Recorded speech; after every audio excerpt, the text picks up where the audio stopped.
ミルトンチャンネルです。今日は昨年から作っている FRP キャンピングカーに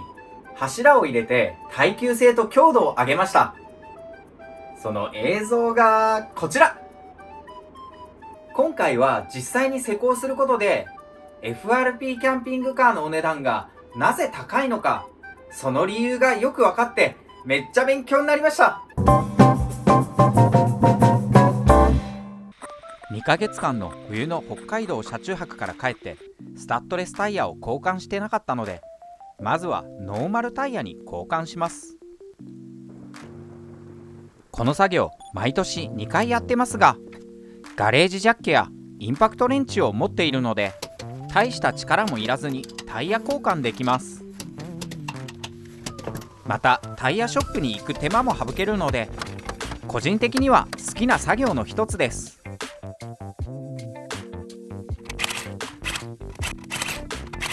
タイヤの締め付けはトルクレンチで行います。このトルクレンチを買っておくことで規定トルクで安全にタイヤ交換できるので、いつもガレージに常備しています。はい、それで北海道に行く前に取り付けていったこの塩化カルシウム対策のマスカーですね。特に剥がれることもなく、きっちりこの辺りを2ヶ月間養生してくれていました。この作戦楽でいいですね。これあと剥がして捨てるだけなんで、一応剥がしてみます。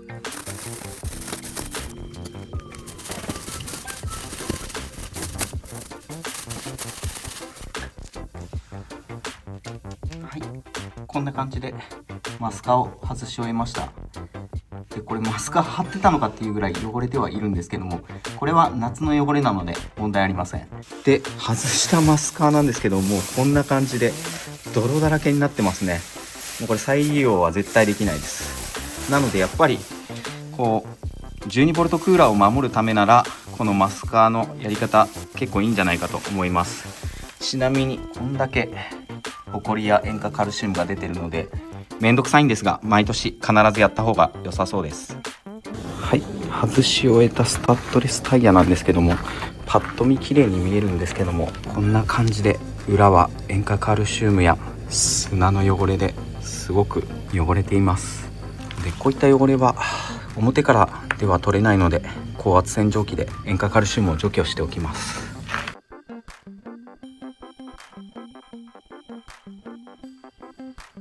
はい、この FRP シェルのこの入れた柱なんですけども、一応接着剤で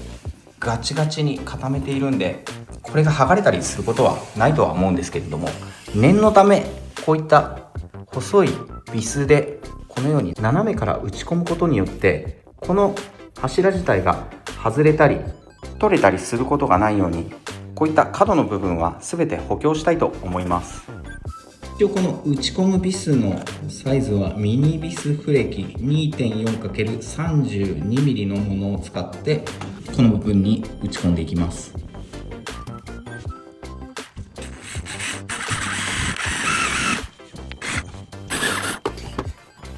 はい、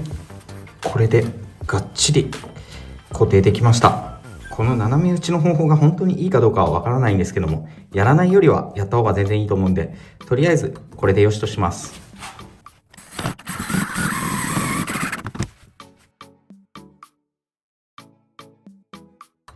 すべての角面にビスを打ち終えたら、ジャッキを使ってシェルを持ち上げ、一斗缶を入れて人力で回転させていきます。この作業もう何度もやっていて、テコの原理を使えば一人作業も可能ですが、結構力がいるので毎回緊張します。移動は下にアルミパイプを入れて押せば簡単に動かせます。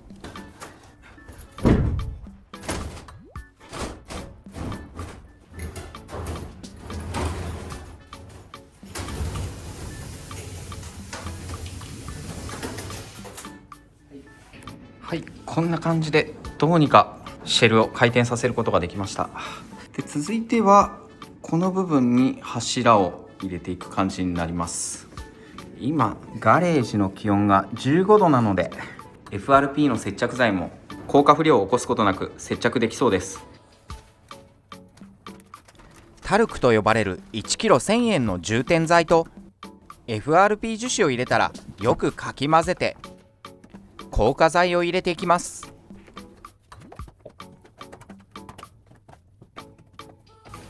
硬化剤を 2% 入れます。これ 800g あるので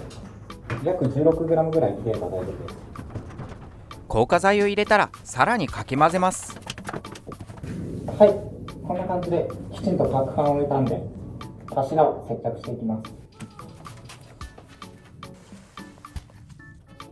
柱の接着はヘラで直接木材に接着剤を塗り、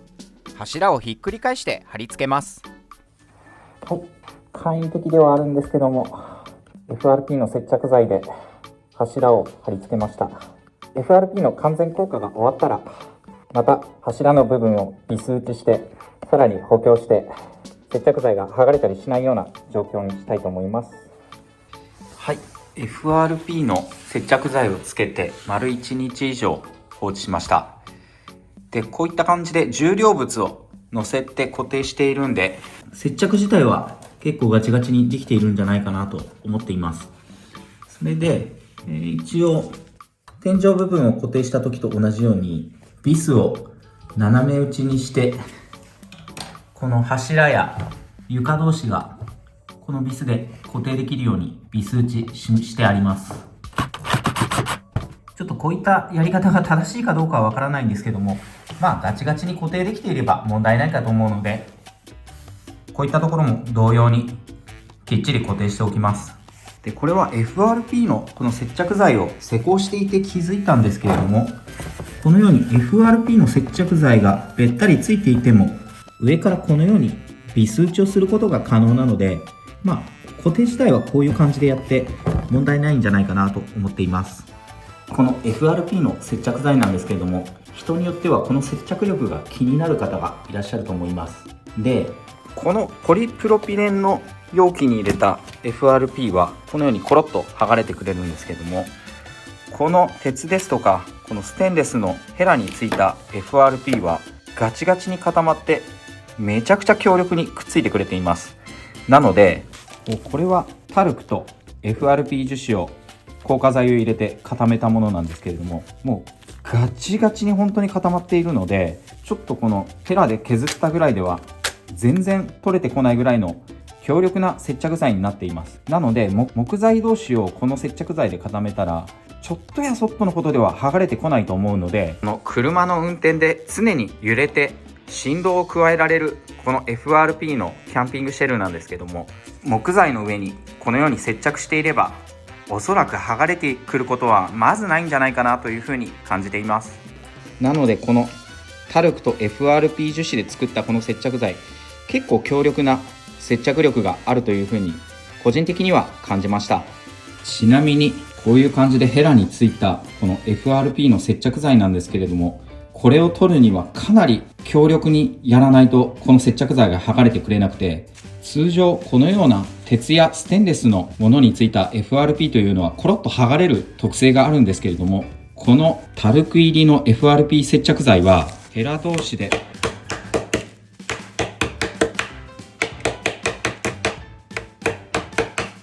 こんな感じで叩いてもなかなか剥がれないぐらいに強力に接着できているんで、これ接着剤としては格安でできる割にかなり強力な接着力があるというふうに感じます。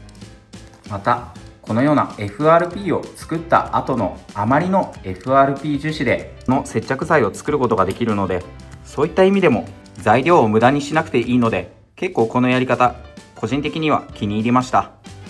で、今このヘラについた FRP の接着剤を取ろうとしてたら、この柄の部分が割れてしまいました。100円ショップで買ったやつなんで別に買い直せばいいんですけれども、こんな感じで接着剤を残したまま放置してしまうと、このヘラを壊さないといけないぐらいにこの接着剤が固く接着されてしまうので、 FRP 樹脂をシェルに貼り付けた後はきれいに拭って保管した方が良さそうですね。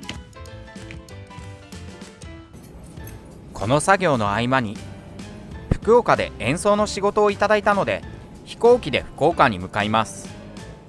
本当は車で行って車中泊も楽しみたいところですが、今回はスケジュールがタイトだったので飛行機で向かいました。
ッカ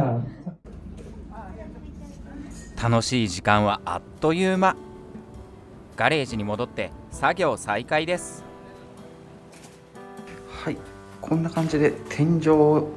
ですとか側面にこのような板を入れてみたんですけれども、まだここは入れてないのでこれから入れるんですけども、今一つすごい気づいたことがあります。それはこういった柱を入れたことによってここの部分の強度がめちゃくちゃ増しました。でそれが分かりやすいのは、この部分には一切このまだ柱を入れてないんですけれども、ここを触ってみるとこんな感じでめちゃくちゃ揺れてしまいます。これがこの部分、柱を入れた部分はこんな感じになって、押してもほとんどこのようにたわまなくなりました。これ柱入れるとめちゃくちゃ強力になりますね。なのでこういった形で FRP のシェルを作られる方は柱を入れる作業は必須になると思います。こうすることで強度がめちゃくちゃ増しますので、こんな感じで手で押してももうびくともしないぐらいになります。引き続きこの横の側面の部分にもこの柱を FRP の接着剤で接着して、このシェルを強固にしていきます。柱を丸ノコでカットしていきます。柱の長さは FRP シェルの内寸が場所により違うので、ミリ単位で微調整しながら切る必要があります。このような微調整はかなりめんどくさいですが、仕上がり強度に影響するので丁寧に作業します。接着をする前にあらかじめ柱を置いておくと効率的に接着することができます。 FRP を接着する前には安全のため防毒マスクとメガネを着用します。接着剤は硬化不良を起こさないようよく攪拌しておきます。現在のガレージの気温が16度なので結構あったかいです。この FRP の接着剤が約 800g あるので、硬化剤の量は 1% 入れたいと思います。 800g の 1% なので硬化剤の量は 8g 入れます。 FRP は天気により硬化状況が変わるので、その日の天候に合わせて硬化剤の量を変えます。ちょっと多めの 9g 入っちゃったんですけど、まあ誤差の範囲ということでよしとします。でこれ入れた直後から固まり始めるので、時間との勝負で素早くかき混ぜたら素早く接着していきます。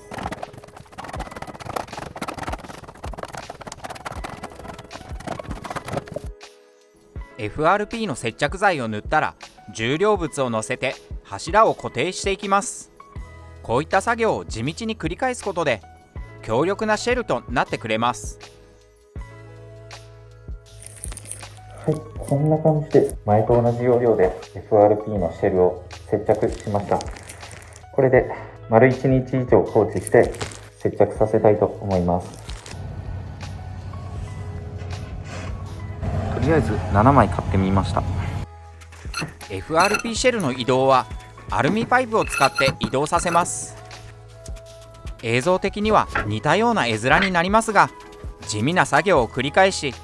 硬化を忍耐強く待つことで自分のイメージ通りのシェルに近づいていきます。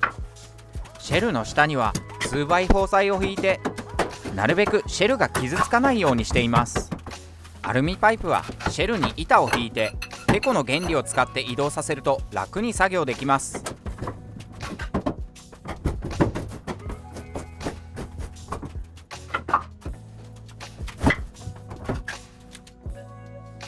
はい、FRP シェルを回転させました。結構重くなってきていて、もう回転させるだけでも大変なんですけれども、まだなんとか一人で作業できています。で、1点なんですけれども、この柱を入れていて、この部分がほんの少しなんですけどもたわんでしまうので、この天井の部分にもう1ラインだけこのように縦で柱を入れて少し強化させたいと思います。でこちら側の側面の部分はこの横に柱を入れたんですけれども、こちらにはまだ入れてないので、この天井に柱を入れ終わった後に再度この部分に柱を入れようと思います。というのもちょっと分かりづらいかもしれないんですけども、ほんの少しこんな感じで横に1本柱が入ってないことによってたわんでいます。なのであと1本だけ柱を入れれば、おそらくこのたわみのようなものはなくなると思うので、あと1本だけ柱を入れようと思います。 FRP キャンピングシェルはこのように非常に地味で時間のかかる工程がたくさんあります。実際に自分で作業してみて、市販されているシェルが良い値段することが、手間暇を考えると妥当な金額だなということがよく分かりました。はい、このパルプというポリエステルパテを作るフィラーなんですが、以前は私このパルプにこのガラスマットを細かく切ったものを混ぜて使っていたんですけれども、このガラスマットを入れて接着しても、このようにタルクのみで接着してもほとんど接着力的には変わらない印象を受けたので、今後はこのタルクのみで FRP と混ぜて接着剤として使っていきたいと思います。ちなみにタルクのみで接着した接着面がこういう感じになります。それでガラスマットと混ぜて入れた接着面がこんな感じになります。で、一見このガラスマットを入れた方が若干強いような感じもしなくもないんですけれども、接着剤としてはこのようなタルクのみで接着剤を作っても特にこのように剥がれたりすることもないので、タルクのみで施工した方が施工性が簡単ですね。で、このようにガラスマットと混ぜたものはちょっと施工性が悪くなってしまいますので、今後はタルクのみをこのフィラーとして接着剤に使って FRP を固定していきたいと思います。で、タルクのみで作る接着剤の場合はちょうど1対1ぐらいが接着剤として施工しやすいので、なので1対1の割合で FRP と混ぜ合わせて入れていきます。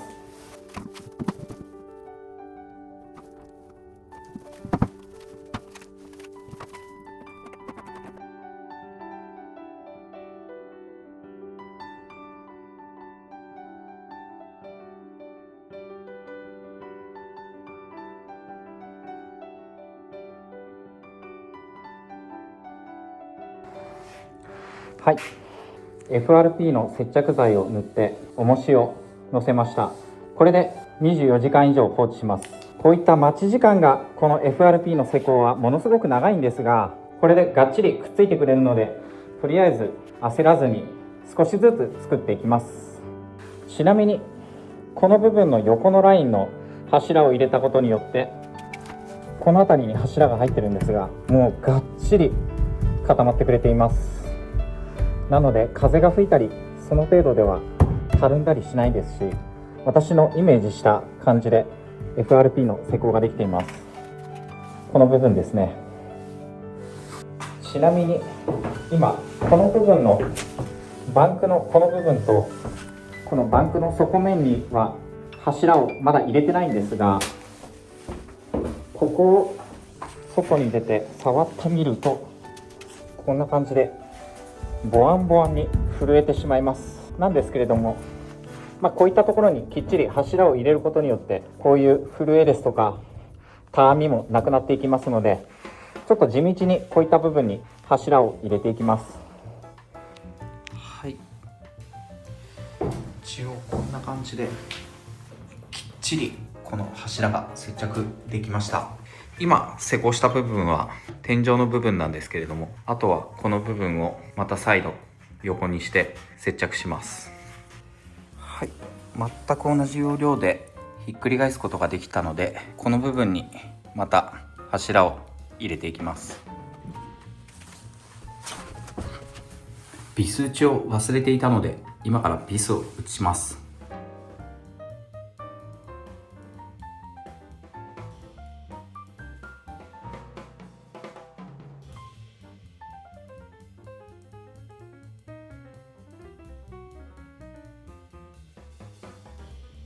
はい、この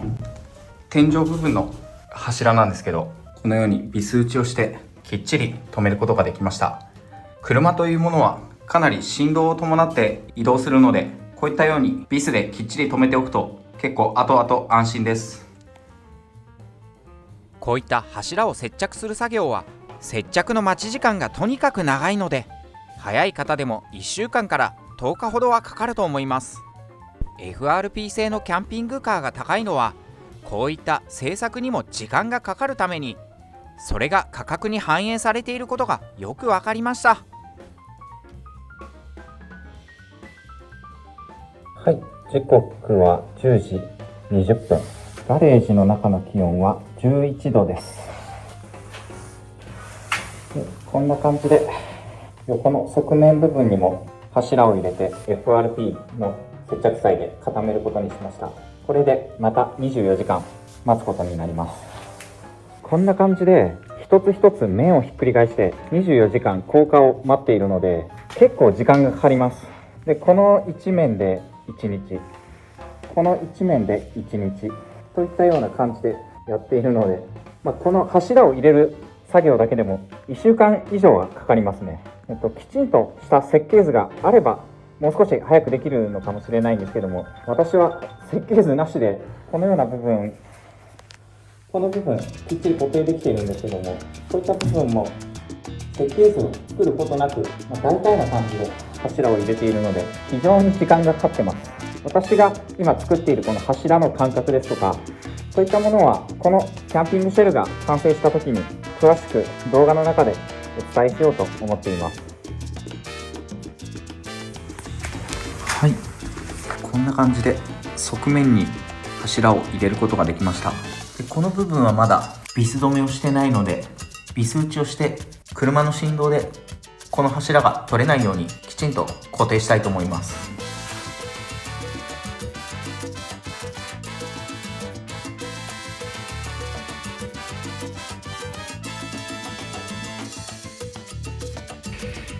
はい、こんな感じで柱を天井と側面入れ直しました。それでこのバンクのこの部分にも同様に柱を入れていきます。こうすることでこの部分今少したわんでいるんですけども、このたわみもなくなってかなりいい感じに固定できると思います。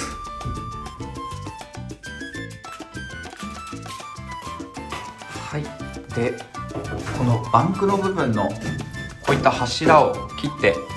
ちょっと並べてみました。まだ接着はできていません。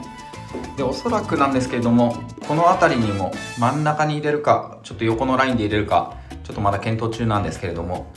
この部分に柱を入れて、ここのバンクの部分もこういった形かもしくはこういった形でまた柱を入れようと思っています。で今のガレージの気温なんですけれども、午後3時19分の段階で気温が2度しかありません。でガレージの外を確認してみると、寒波で雪が積もり始めていました。気温はお昼12時から2時の間でも1度しかありません。このように気温が下がって雪が積もると FRP が固まらなくなるので作業できません。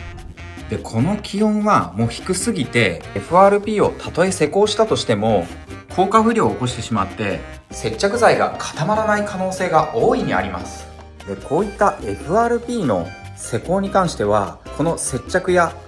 FRP の効果に気温が大きく左右してしまうので、こういったガレージの気温の低い日には FRP の接着はできません。というのも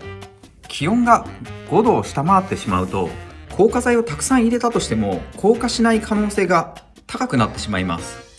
私はなるべく FRP の接着で失敗したくないので、こういった気温2度の条件の悪い日ではなく、日を改めて FRP を固めていこうと思います。そうでないとこういった部分のたわみをきっちり取れないと思いますので、なるべく条件のいい状態でこういった柱の FRP の接着をやっていきたいと思います。このような FRP の施工が